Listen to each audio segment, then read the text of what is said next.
ಪ್ರೀತಿಯ ವಿದ್ಯಾರ್ಥಿಗಳೇ, ಎಲ್ಲರಿಗೂ ಶುಭ ದಿನ. ಎಲ್ಲರೂ ಸೌಖ್ಯವಾಗಿದ್ದೀರಿ ಎಂದು ಭಾವಿಸುತ್ತೇನೆ. ಇವತ್ತಿನ ತರಗತಿಯಲ್ಲಿ ನಾವು ಹೊಸ ಪಾಠವನ್ನು ಕಲಿಯುತ್ತೇವೆ. ತರಗತಿಗೆ ಮುನ್ನ ನಮಗೆ ದೇವರಲ್ಲಿ ಪ್ರಾರ್ಥಿಸೋಣ.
ಇವತ್ತಿನ ತರಗತಿಯಲ್ಲಿ ನಾವು 8ನೇ ಪಾಠವನ್ನು ಕಲಿಯುತ್ತೇವೆ. ಪಾಠದ ಹೆಸರು ಧರ್ಮಸಭೆ ಪ್ರವಾಚಕ ಜನತೆ. ಪ್ರವಾದಿ ಎಂಬ ಹೆಸರನ್ನು ನೀವು ಕೇಳಿದ್ದೀರಿ ಎಂದು ನಂಬುತ್ತೇನೆ. ನೀವು ಕೆಲವು ಪ್ರವಾದಿಗಳನ್ನು ಹೆಸರಿಸಬಹುದೇ? ಯೆಶಯ, ಜೆರೆಮೀಯ, ಎಸೆಕಿಯೇಲ್, ಆಮೋಸ್, ಜೋಯಲ್.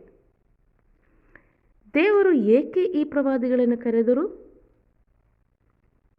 ದೇವರ ಅಭಿಷ್ಟವನ್ನು ಜನರಿಗೆ ತಿಳಿಸಲು, ದೇವರ ಪರವಾಗಿ ಮಾತನಾಡಲು, ಹೀಗೆ ದೇವರ ಮತ್ತು ಜನರ ನಡುವಿನ ಒಂದು ಮಧ್ಯವರ್ತಿ ಆಗಲು ದೇವರು ಪ್ರವಾದಿಗಳನ್ನು ಕರೆಯುತ್ತಾರೆ. ದೇವರು ವಿವಿಧ ಉದ್ದೇಶಗಳಿಗಾಗಿ ಪ್ರವಾದಿಗಳನ್ನು ಕರೆಯುತ್ತಾರೆ. ನಮಗೆ ಇವತ್ತು ಒಂದು ಪ್ರವಾದಿ ಯೆರೆಮೀಯನನ್ನು ಪರಿಚಯಿಸೋಣ. ಇಸ್ರಾಯೇಲ್ನ ಒಬ್ಬ ಬಲಿಷ್ಠ ಪ್ರವಾದಿ. ಜೆರೆಮೀಯನನ್ನು ದೇವರು ಕರೆದದ್ದು ಹೀಗೆ: ನಿನ್ನ ತಾಯಿಯ ಗರ್ಭದಲ್ಲಿ ರೂಪಿಸುವುದಕ್ಕೆ ಮುಂಚೆಯೇ ನಿನ್ನನ್ನು ನಾನು ತಿಳಿದಿದ್ದೆ. ನೀನು ಉದರದಿಂದ ಹೊರಬರುವುದಕ್ಕೆ ಮೊದಲೇ ನಿನ್ನನ್ನು ಪವಿತ್ರೀಕರಿಸಿದ್ದೆ. ನಿನ್ನನ್ನು ರಾಷ್ಟ್ರಗಳಿಗೆ ಪ್ರವಾದಿಯನ್ನಾಗಿ ನೇಮಿಸಿದ್ದೇನೆ. ದೇವರ ಕರೆಗೆ ಜೆರೆಮೀಯ, ಅಯ್ಯೋ ಸ್ವಾಮಿ, ನಾನು ಮಾತು ಬಲ್ಲವನಲ್ಲ, ಇನ್ನೂ ತರುಣ ಎಂದು ಹೇಳುತ್ತಾನೆ. ಆಗ ಸರ್ವೇಶ್ವರನು ಆತನಿಗೆ, ನಾನೊಬ್ಬ ತರುಣ ಎನ್ನಬೇಡ. ಯಾರ ಬಳಿ ನಿನ್ನನ್ನು ಕಳುಹಿಸುತ್ತೇನೋ ಅವರೆಲ್ಲರ ಬಳಿಗೆ ನೀನು ಹೋಗಲೇಬೇಕು. ನಾನು ಆಜ್ಞಾಪಿಸುವುದನ್ನೆಲ್ಲ ನುಡಿಯಬೇಕು. ಅವರಿಗೆ ಅಂಜಬೇಡ. ನಿನ್ನನ್ನು ಕಾಪಾಡಲು ನಾನೇ ನಿನ್ನೊಂದಿಗಿರುತ್ತೇನೆ. ಬಳಿಕ ಸ್ವಾಮಿ ಕೈಚಾಚಿ ಜೆರೆಮೀಯನ ಬಾಯಿಯನ್ನು ಮುಟ್ಟಿ, ಇಗೋ, ನಿನ್ನ ಬಾಯಲ್ಲಿ ನನ್ನ ಮಾತುಗಳನ್ನು ಇಟ್ಟಿದ್ದೇನೆ. ರಾಷ್ಟ್ರಗಳ ಮೇಲೂ ರಾಜ್ಯಗಳ ಮೇಲೂ ಅಧಿಕಾರವುಳ್ಳವನಾಗಿ ನಾನು ನಿನ್ನನ್ನು ಈ ದಿನ ನೇಮಿಸುತ್ತೇನೆ. ದೇವರ ಕರೆಯು ಯಾವಾಗಲೂ ವ್ಯತ್ಯಸ್ತವಾಗಿರುತ್ತದೆ. ದೇವರ ಕರೆಗೆ ನಾವು ಯಾವಾಗಲೂ ಕಿವಿ ಕೊಡಬೇಕು.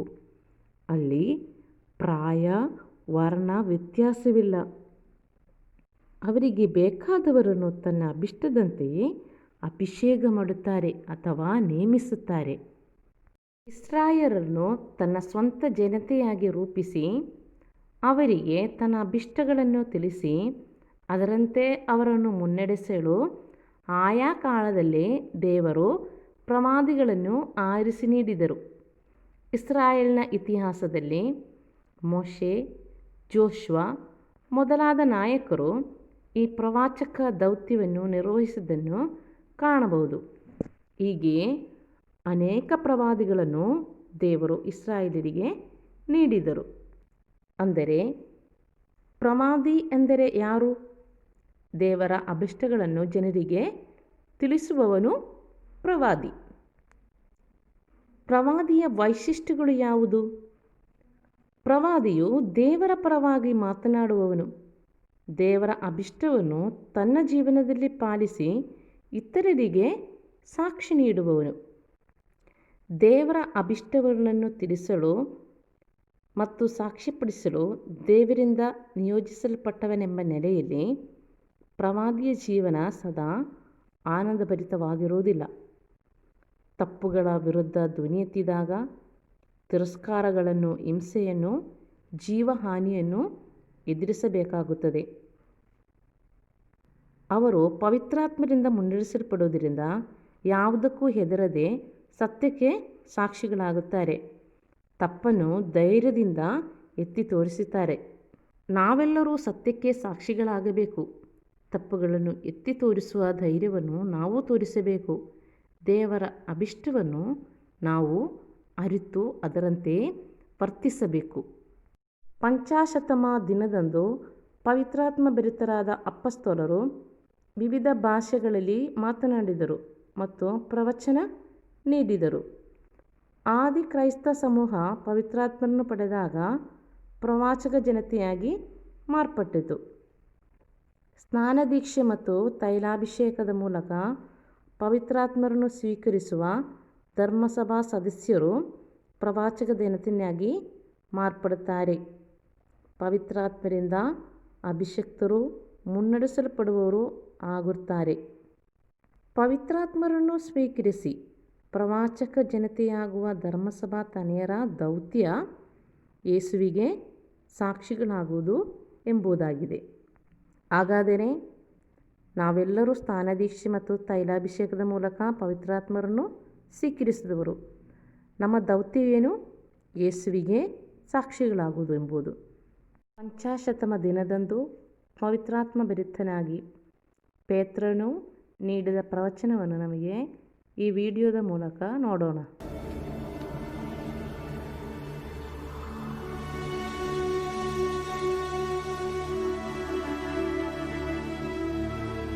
They saw what seemed to be tongues of fire that separated and came to rest on each of them.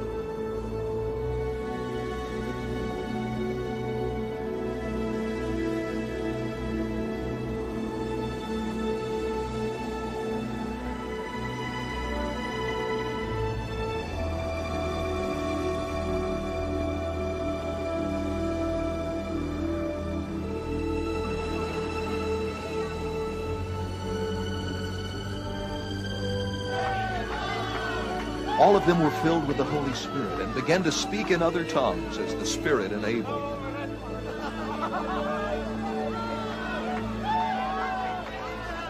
Now there were staying in Jerusalem God-fearing Jews from every nation under heaven.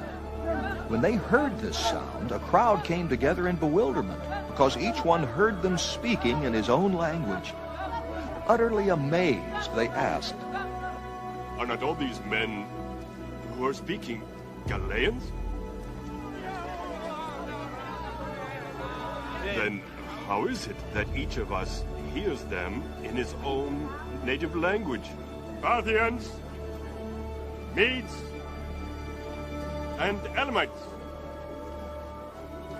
residents of Mesopotamia, Judea and Cappadocia, Pontus and Asia, Phrygia and Pamphylia, Egypt and the parts of Libya near Cyrene, visitors from Rome, both Jews and converts to Judaism, Cretans and Arabs.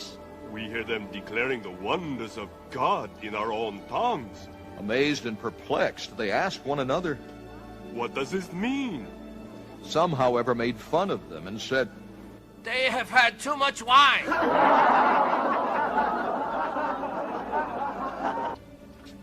Then Peter stood up with the 11, raised his voice, and addressed the crowd.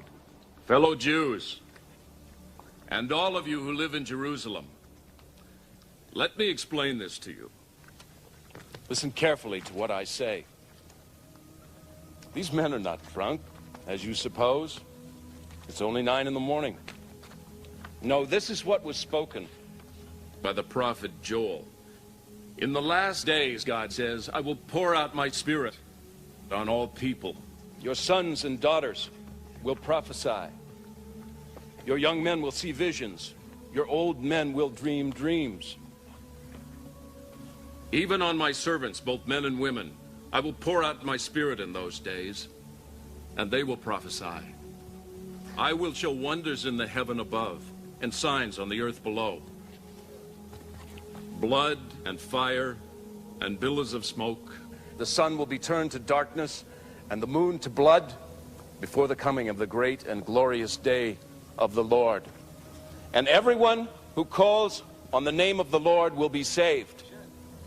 Men of Israel, listen to this. Jesus of Nazareth was a man accredited by God to you by miracles, wonders, and signs, which God did among you. Through him. ಪವಿತ್ರಾತ್ಮ ಭರಿತರಾದಾಗ ನಾವೆಲ್ಲರೂ ಪ್ರವಾಚಕ ಜನತೆಯಾಗಿ ಮಾರ್ಪಡುತ್ತಾರೆ. ಅಂದರೆ ನಾವೆಲ್ಲರೂ ಸತ್ಯಕ್ಕೆ ಸಾಕ್ಷಿಗಳಾಗುತ್ತೇವೆ. ತಪ್ಪುಗಳನ್ನು ಎತ್ತಿ ತೋರಿಸುವಂತಹ ಧೈರ್ಯ ನಮಗೆ ಸಿಗುತ್ತದೆ. ಅದೇ ರೀತಿ ದೇವರ ಅಭಿಷ್ಟಗಳನ್ನು ನಾವು ಅರಿಯಬೇಕು, ಅದರಂತೆಯೇ ವರ್ತಿಸಬೇಕು. ಸತ್ಯಕ್ಕೆ ಸಾಕ್ಷಿಗಳಾಗಿರುವವರ ಜೀವನವು ಯಾವಾಗಲೂ ಆನಂದಭರಿತವಾಗಿರುವುದಿಲ್ಲ. ಅವರು ತಿರಸ್ಕಾರಗಳನ್ನು, ಹಿಂಸೆಯನ್ನು, ಜೀವಹಾನಿಯನ್ನು ಸಹ ಎದುರಿಸಬೇಕಾಗಿ ಬರುತ್ತದೆ. ಆದರೂ ಪವಿತ್ರಾತ್ಮರು ನಮ್ಮಲ್ಲಿ ಇರುವುದರಿಂದ ನಮಗೆ ಧೈರ್ಯದಿಂದ ಸತ್ಯಕ್ಕೆ ಸಾಕ್ಷಿಗಳಾಗಲು ಸಾಧ್ಯವಾಗುತ್ತವೆ. ಹೀಗೆಯೇ ಸತ್ಯಕ್ಕೆ ಸಾಕ್ಷಿಗಳಾಗಿ ದೇವರ ಅಭಿಷ್ಟವನ್ನು ನೆರವೇರಿಸಿ ಜೀವಿಸಲು ನಮಗೆಲ್ಲರಿಗೂ ಸಾಧ್ಯವಾಗಲಿ ಎಂದು ಹಾರೈಸುತ್ತೇನೆ. ಎಲ್ಲರಿಗೂ ಬೇಕಾಗಿ ಪ್ರಾರ್ಥಿಸುತ್ತೇನೆ. ದೇವರು ನಮ್ಮನ್ನು ಅನುಗ್ರಹಿಸಲಿ.